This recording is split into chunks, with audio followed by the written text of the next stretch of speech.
Thomas is a tank engine who lives at a big station on the island of Sodor.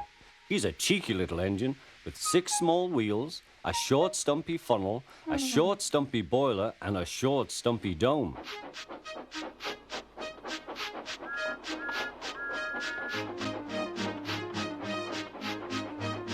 He's a fussy little engine too, always pulling coaches about ready for the big engines to take on long journeys.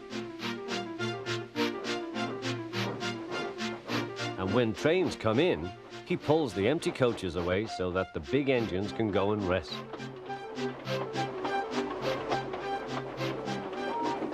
Thomas thinks no engine works as hard as he does. He loves playing tricks on them, including Gordon, the biggest and proudest engine of all.